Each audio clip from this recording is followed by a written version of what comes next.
Agriculture is changing faster than ever, with new technology transforming the way we farm and stay connected. Hi, I'm Hannah Michael, the host of Clemson Extension's Cultivate Ag podcast. I'm excited to introduce to you our technology and connectivity panel. We brought together 3 experts from software development, broadband infrastructure, and precision agriculture to show you how these innovations are shaping the future of farming in South Carolina.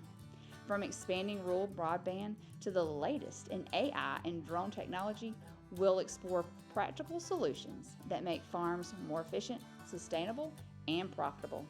Join us for a down-to-earth discussion on the tools and technologies driving agriculture forward today. All right, I'm not going to say anything else. This is the technology and connectivity panel. There's a little paragraph in the program. I think it pretty well sets the tone, but these guys are also going to set the tone. I'm going to go through intros with you guys out of order with the way you're seating, but that's okay. So we'll begin with Doug Hamilton. Doug Hamilton has roles with MUSC and is also, more importantly probably for this panel, the co-founder of Charleston Hacks. So Doug, if you'd like to introduce yourself. Yes, my name is Douglas Hamilton. Thanks so much, Kendall and Mallory, for inviting me here. At first I wasn't sure why, but hopefully I'm going to be useful in some way. I am a part of a couple of different programs, one being the MUSC Human-Centered Design Program, where we're doing accelerators for medtech companies. So you can see it totally makes sense why I'm here. The other part, which I think is relevant, is we have a nonprofit called Charleston Hacks, which uses a really interesting format to solve problems. And though that format are called hackathon events. And that's relevant to all forms of tech, including ag tech. And hopefully it can be integrated into programming and figuring out how to actually deal with onboarding technologies and things. So we like to solve problems in a really short period of time, most direct routes. That's basically what I do. Doug doesn't speak highly enough of himself. He's an entrepreneur and an innovator, and that's what you're doing here. I think what you're doing can help pull some of these ideas together and identify solutions towards moving forward with some of it. Next to Doug's left is Jim Stritzinger. Jim's with the South Carolina Broadband Office, which is in the Office of Regulatory Staff. Did I get that right? Okay, so Jim, if you'd like to say a few words. Sure. Good afternoon, everybody, and I want to say special thanks to Ronnie and Kendall for the invite. I met Ronnie a couple years ago. I don't even remember where, and the next thing I know, my phone rings, and he says, "I got this event for you." So it's a real honor to be here, but I'm the director of the South Carolina Broadband Office, and again, within the Office of Regulatory Staff, and the job of the Broadband Office is to make investments in getting everybody internet. Quite literally, my job is to get every resident and business in the state of South Carolina internet service. So we do that by making investments in internet providers. My agency, my office does not build a single mile of fiber. We don't hook up a single home. We make grant investments and we make projects come to life because otherwise they're not economically viable. The calculus of a business case just doesn't make sense unless you have an injection of government money to do it. So we have a small team. I want to give you kind of a sense of how crazy it's been. I am not quite at my 3-year anniversary with ORS. I started in March of 2021. Lori knows this well. The broadband office did not exist at that time. It was created by the General Assembly, and I can tell you we're incredibly grateful for the congressional support we've had. All the General Assembly and Governor McMaster could not have come together in a better way. And of course, COVID was a great alignment for us for broadband. So the little old broadband office was formed in July of 2021. I inherited a grand total budget of $30 million at the time, which I thought was crazy and big responsibility. I was a one-man band. So you hear this startup theme. Less than 2 years later, I got an invitation to go to the White House last summer, and on top of the General Assembly allocating $400 million, the White House added $551 million more. So this little old startup inside a state agency is now responsible for $1 billion. With that amount of money comes incredible expectations, incredible challenges. We're now counting dots in the state, quite literally. We've migrated from doing census blocks, some of you are familiar with that, to actually street address locations. So when we fund grants now, it's really a set of street addresses. I will give you some statistics. I guess when I started, we had something akin to 300,000 locations in the state that needed help. I'm incredibly proud to say, with all the teamwork of the internet service providers, and honestly, I owe a lot of the success to them. We counted ahead of this grant round, we have a total of 60,000 locations in the whole state. That's roughly 50,000 residential locations, about 10,000 business locations. And we still have $40 million more of American Rescue Plan money that will be invested by June. So we are very close to solving the digital divide permanently in South Carolina. So the South Carolina that you think of, where rural residents didn't have connectivity, guess what? It's changing. If you haven't seen internet construction in your area, I would be shocked. You've probably seen these orange pipes sticking out of the ground. You may not have known what it was, the conduit coming out. It's everywhere. And I want to tell you, we probably have one of the best broadband offices, if not the best in the U.S. right now. I have an incredible team. I want to give them a shout out in our agency, to absorb the amount of work that we've had in such a short period of time is extraordinary. And I'm very, very grateful. So just to give our northern neighbor, North Carolina, has easily north of 250,000 locations remaining. Georgia is well over 200,000 locations remaining. So little old South Carolina is kicking some butt, y'all, and we're going to be getting broadband done. Quite possibly, we may have investments in place to solve the digital divide this year. So I do want to leave one final thought. Doing this amount of construction is going to mess some stuff up. You all live on farms, and I'm going to apologize in advance. We got a lot of construction going on. Things are going to break here and there. Somebody might lose a few rows of crops along the side of the road as the trenches are coming through and construction is being built. But it's for the greater good, and it's going to lift South Carolina up permanently. So thank you all for being here, and I know we're going to have some fun talking, so I want to get us going. Yeah, and one thing I often say with technology, and I remember doing this in the classroom a lot. When it didn't work, I'd say it's great when it does work. So there will be growing pains with it, but also obviously a greater good on the back end of it. Another thing before I introduce you to these guys, this meeting, these conversations, the conversations going on up here, it's our intent among the organizers of this that they spill into the hallways, that they spill into your tables there, and that they continue well after this meeting. That was, as we were putting this thing together, putting the plan together, the topics that we put in place, the panelists that we put in place to discuss those topics, that was the intent in the plan. So I do hope that y'all will continue these conversations with these guys and with us and with the folks at your table or across the room as well. Drake Perot is a farmer. Drake wears many hats. I'll let him tell you about all his hats. But one of his hats is a father, and he's father of two, right? But one of them was he was my favorite student. I'm joking. There's several of my students in the room, but John is his son on the farm with him now as well. So Drake, if you'd please introduce yourself. Thank you, Kendall, and thanks everybody for inviting me here. Ronnie, I could tell a lot of stories about you, but we'll hold off on that because we go way back to Little League. So, but anyway, my name is Drake Perot and live close to the little town of Cameron.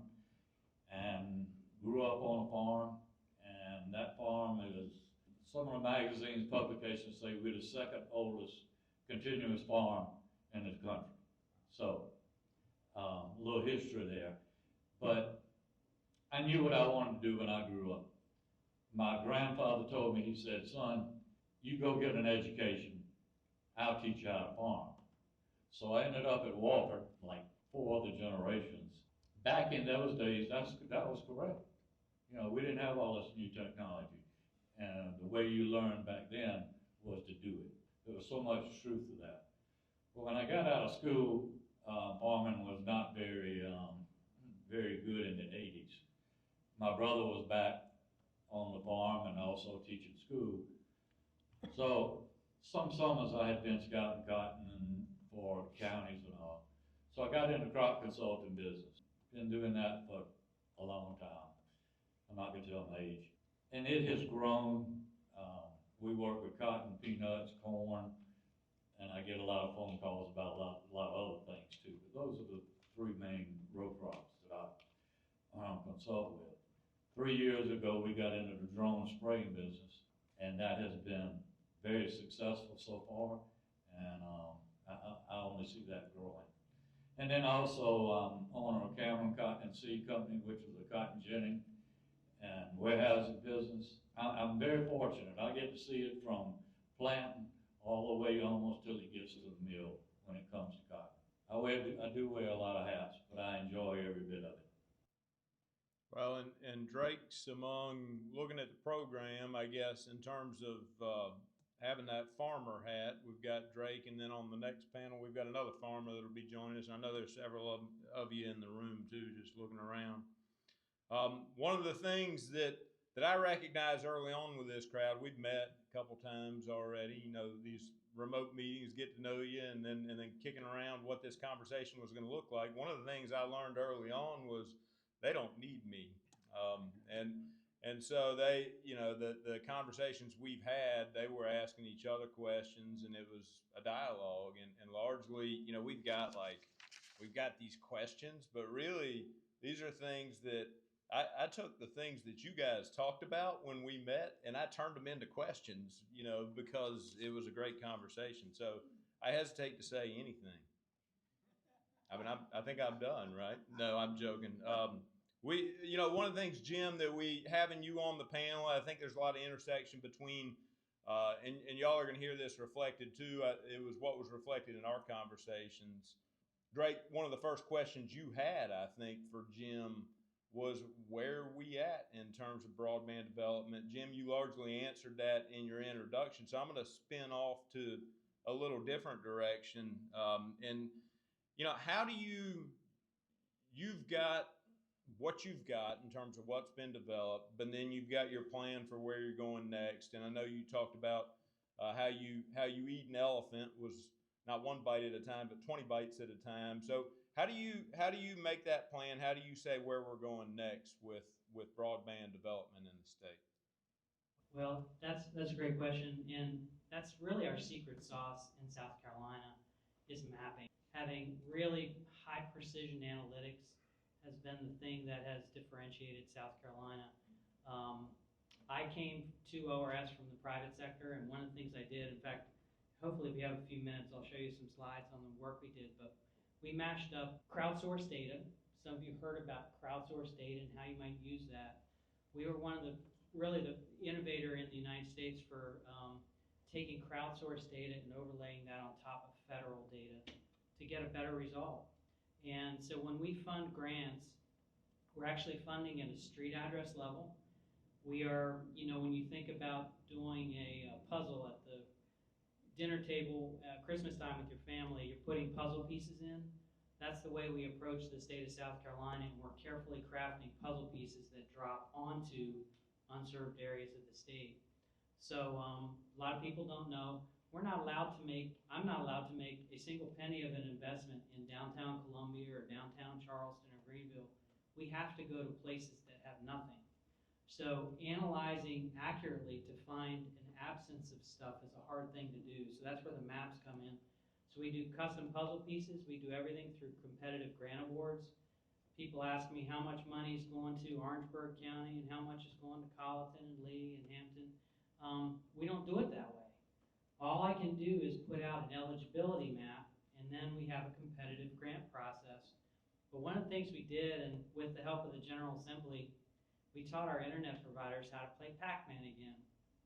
And I say this in a very fun and serious way.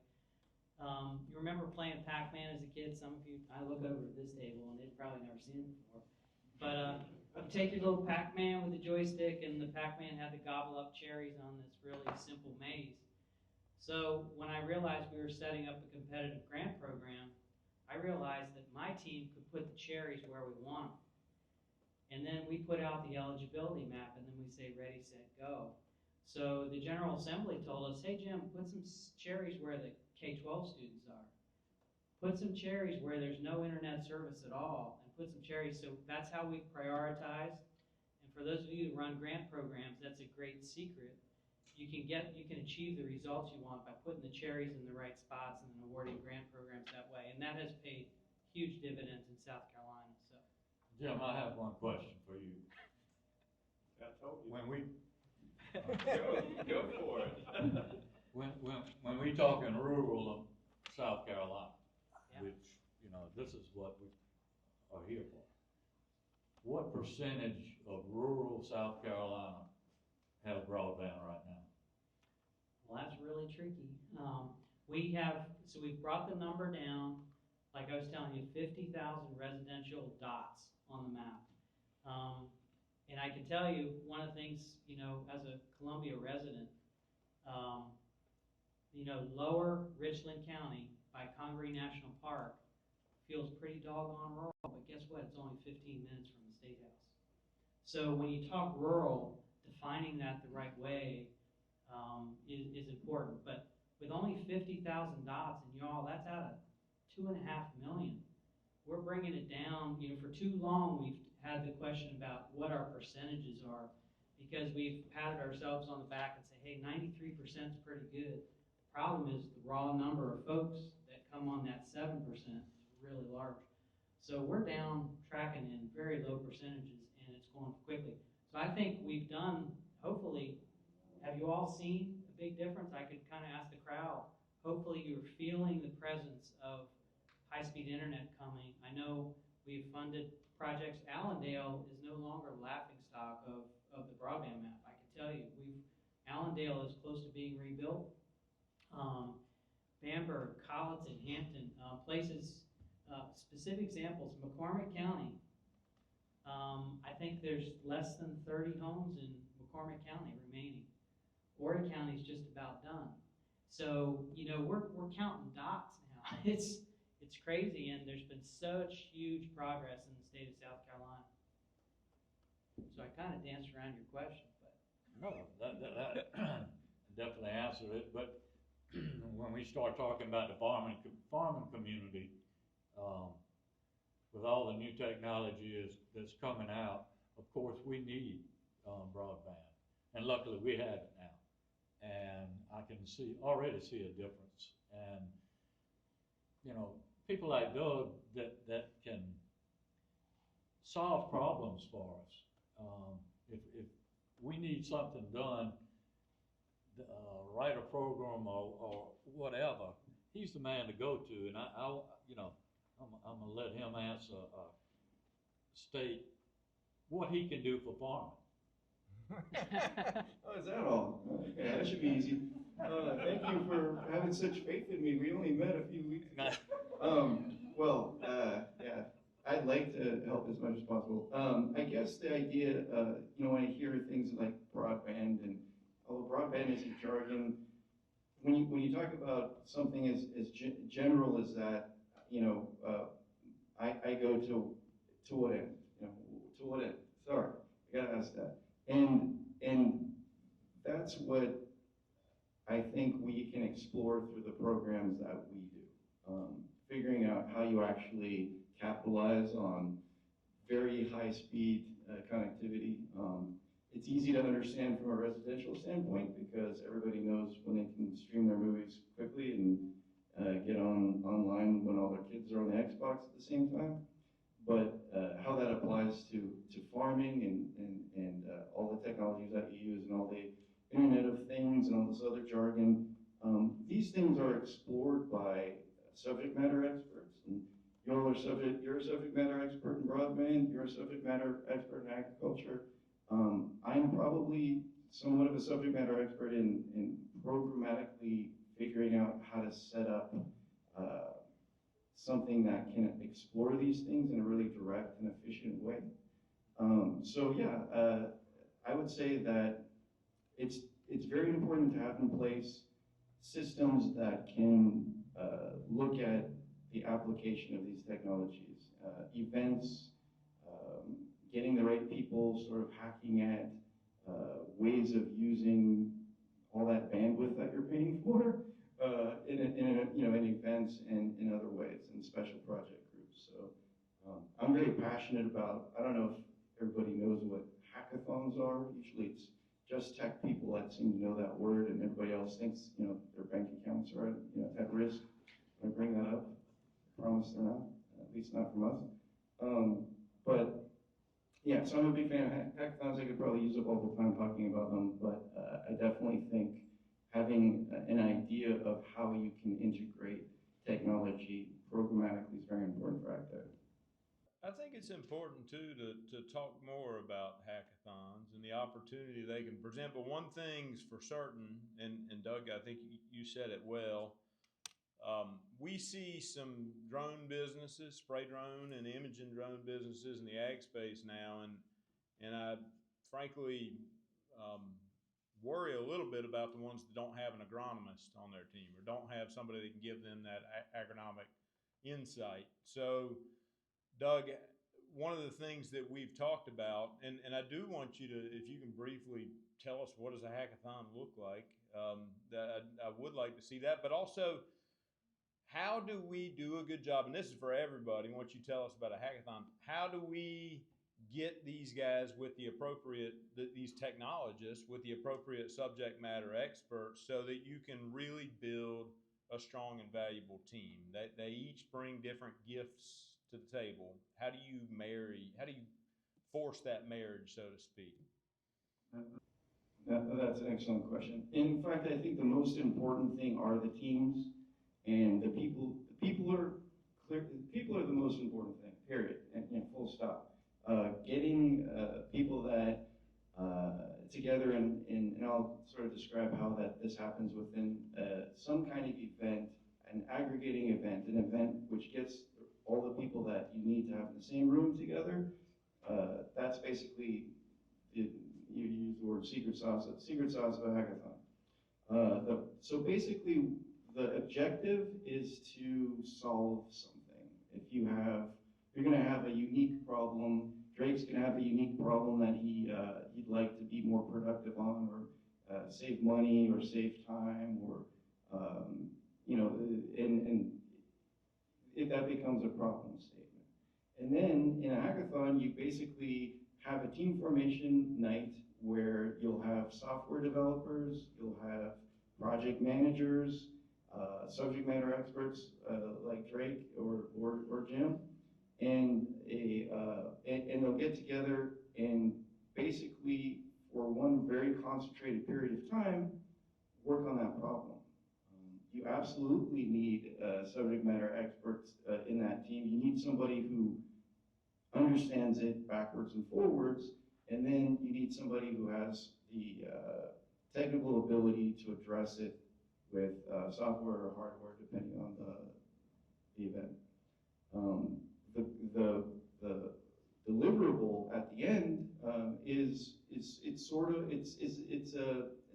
award. So you have subject matter experts on the judging side as well, who then evaluate what you've come up with and decide how much merit it has. And just like any kind of event you've ever been to, where there are awards and prizes and things like that, those are judged by the right people.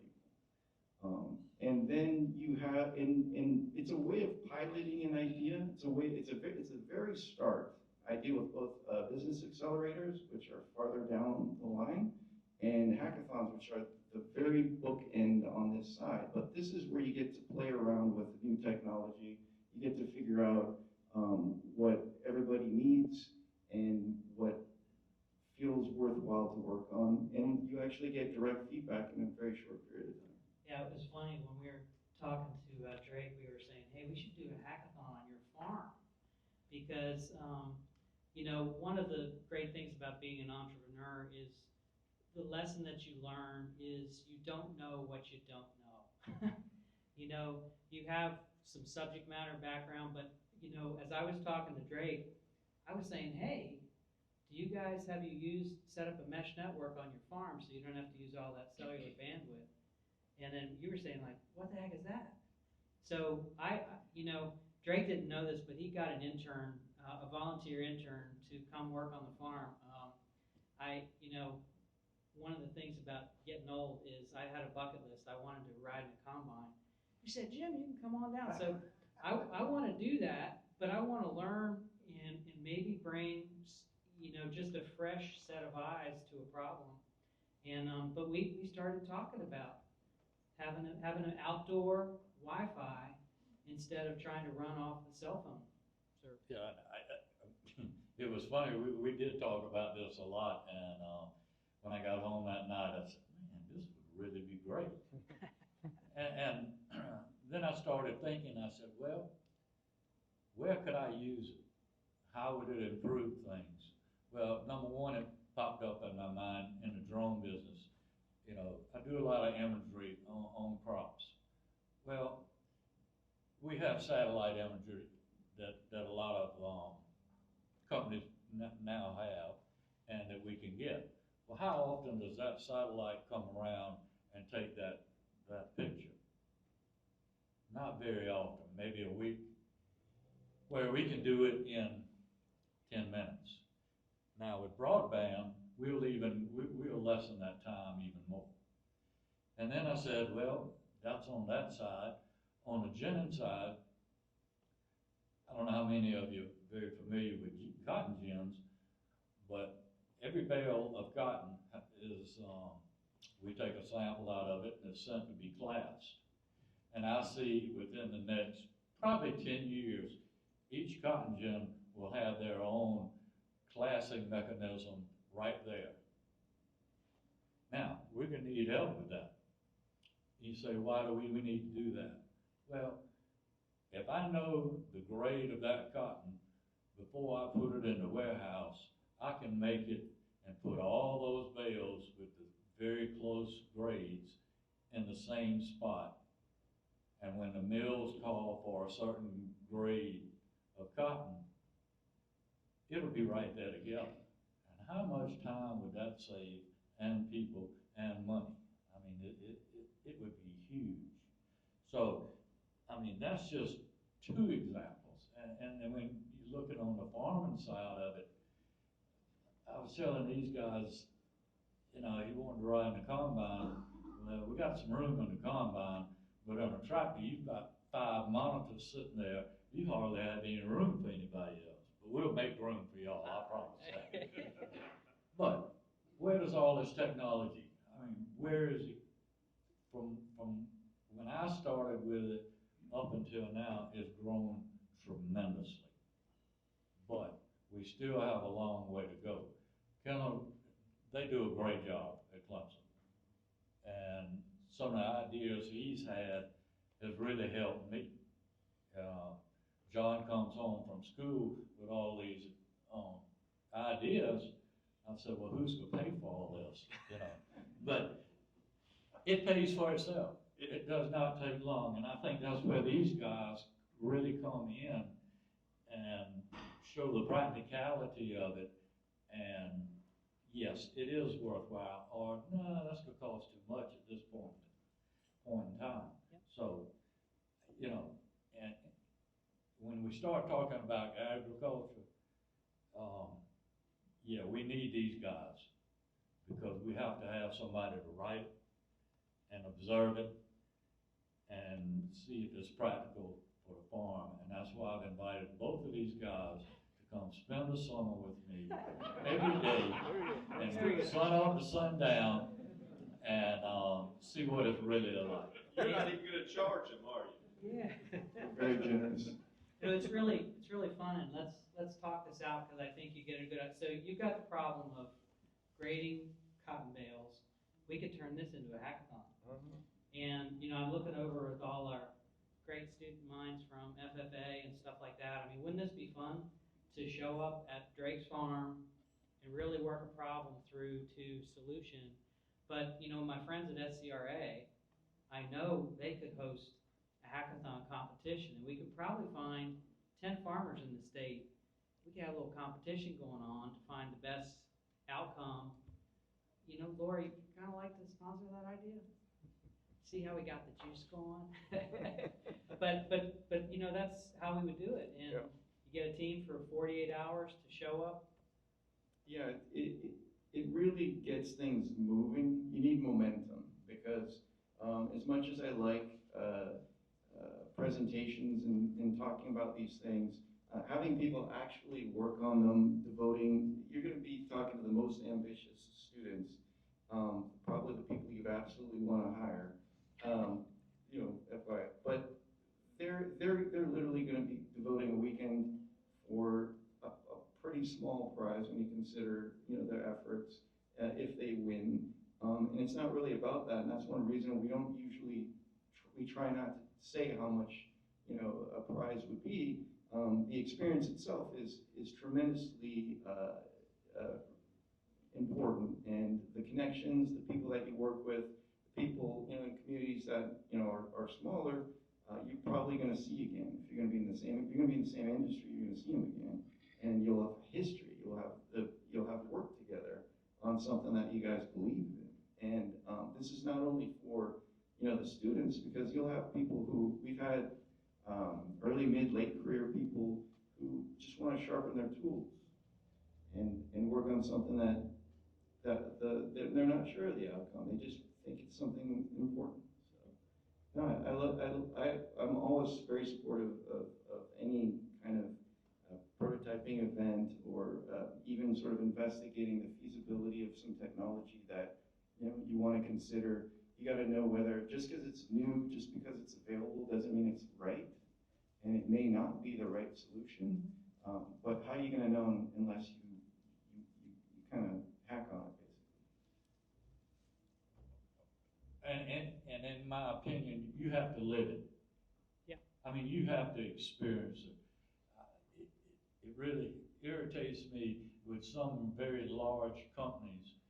These people that sit in the office all day, and they making decisions that affect us tremendously, and don't have a clue of what's going on the farm or in rural America.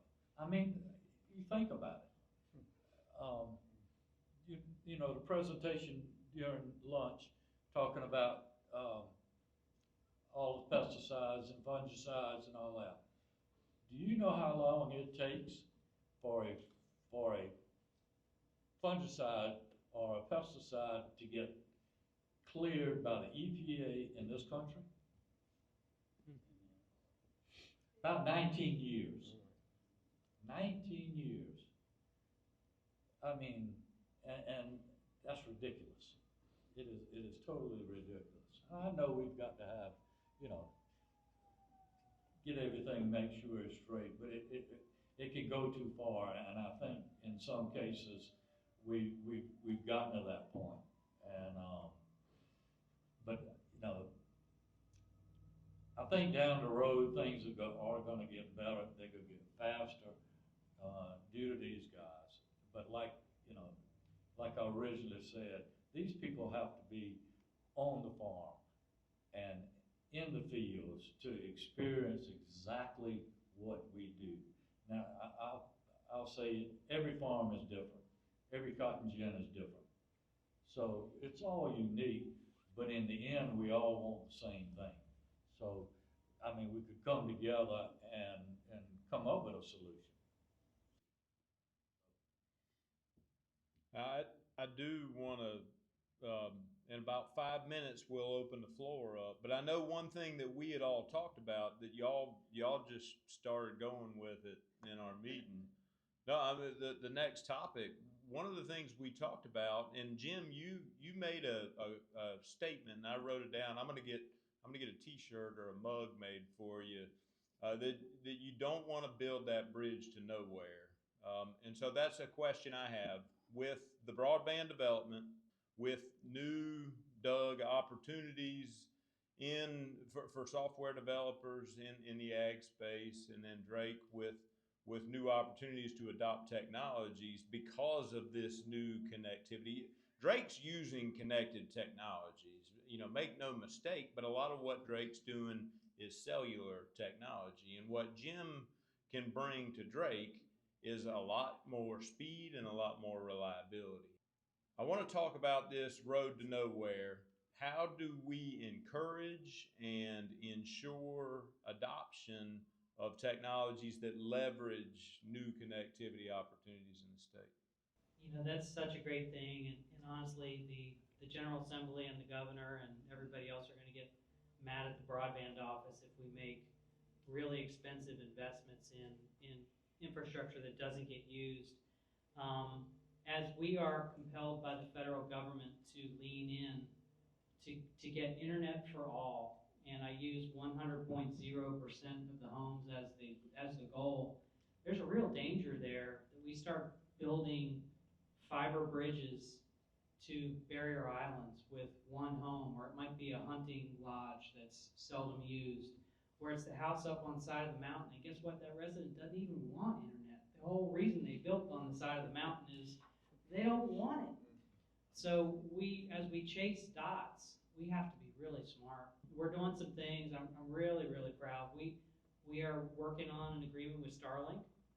There are some locations where, quite honestly, we don't want to build fiber there because the permitting is so sensitive. Some of the low country coastal areas, but also it just might take time. One of the phrases I use is a wireless bridge to a wired future. In some cases, it's going to take us 3-4 years to get fiber a business location. But guess what? If we drop Starlink on it, I could have it up in a couple hours. And then we can build fiber to it later. But I can have that resident or that student or, that family farm can get connectivity now, and then we can improve it later. So we're doing a lot of things like that to save the state money and get it done more rapidly.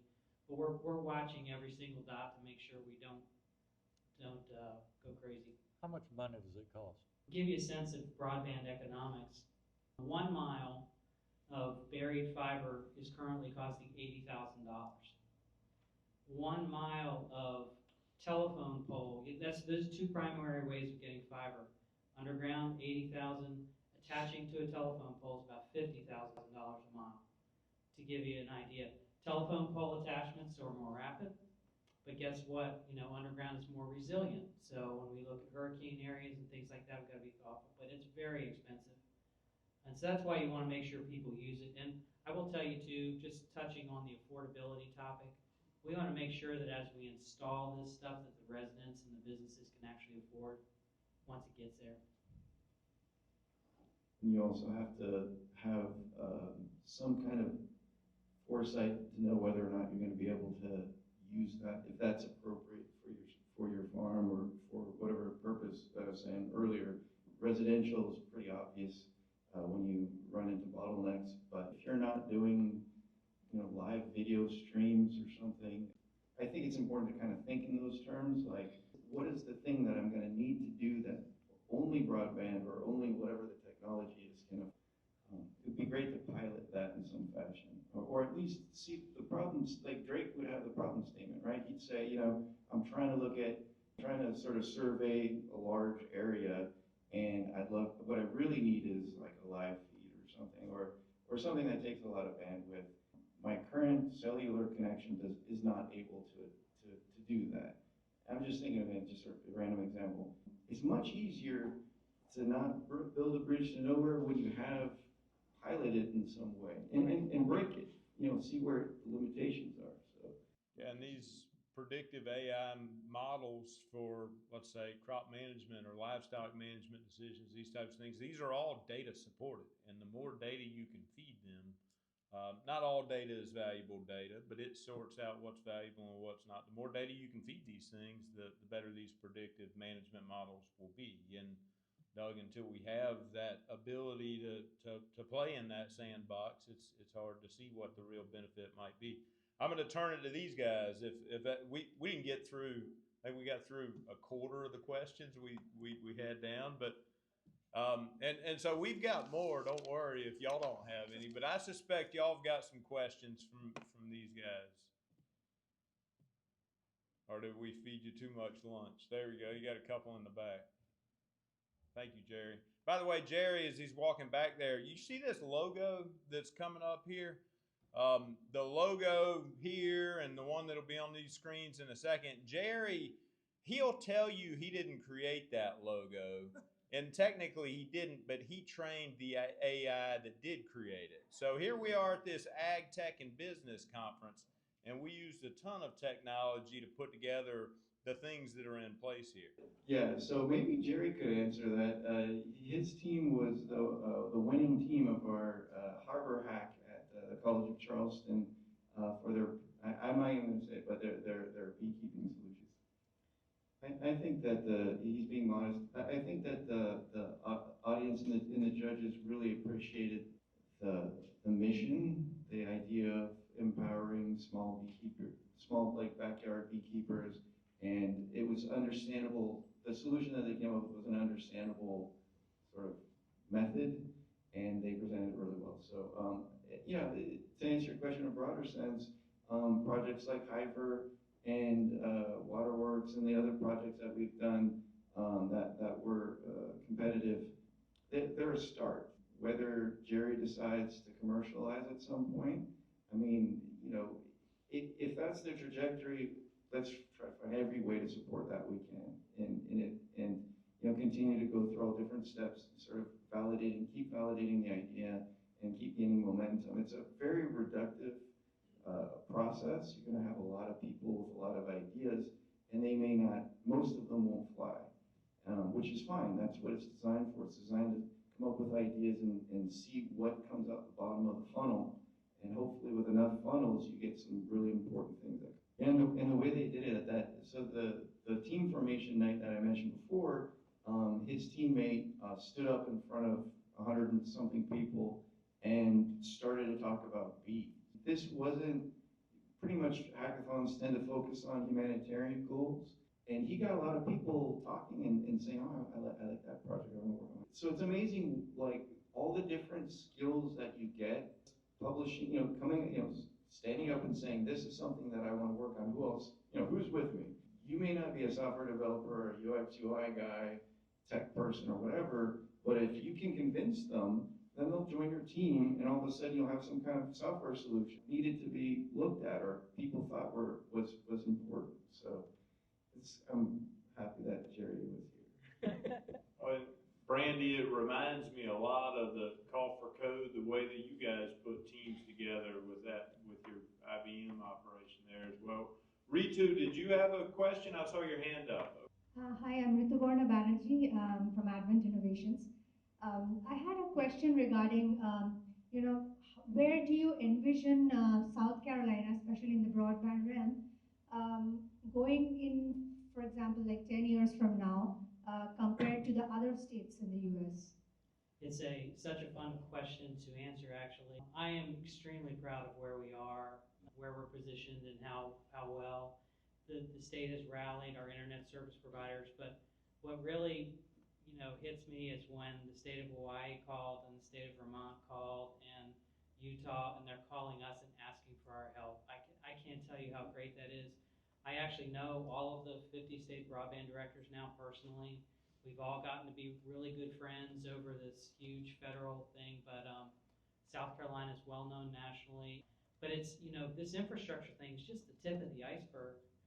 I got to put this to bed so you all can do your thing, because it's going to count on all of us leaning in to lift up the economy of South Carolina so that we can all live the best versions of our own lives. But my question to you all, I'm going to flip it back and say, what are you going to do once this digital divide is zero? That's my challenge to you guys, and that's going to be, the end of this year, you need to have an answer for because guess what? We're almost there. Isn't that cool? Jim's gonna say, I built it. It's y'all's turn. Get to work. I did my work. Another point around technology. Well, I'm not even gonna say it. I will if we have time. But do we have more questions? We got questions for Drake. Drone spraying business. There we go. We got one. More from a sustainability standpoint, we've got all of this stuff, we've put all this fiber out, but progression of technology, we started with the telephone, then we have, DSL, and then we have cable, and we have fiber. Like, what, do we know what's next? How long is this gonna last? We've put all of these miles of all of this infrastructure in, and, like old cell phones won't work on from 3G won't work on a 5G network. Like, how long is this gonna be good for before we go through this process again? What an awesome question, and I'll help a little bit with that. Fiber is called a future-proof technology, and I've heard that before. What's cool about fiber is once you get the fiber in the ground, you can upgrade the speed by replacing the electronics on both ends. The fiber itself doesn't have to change. So it's very resilient. It doesn't degrade like copper does. DSL, copper gets old in the ground.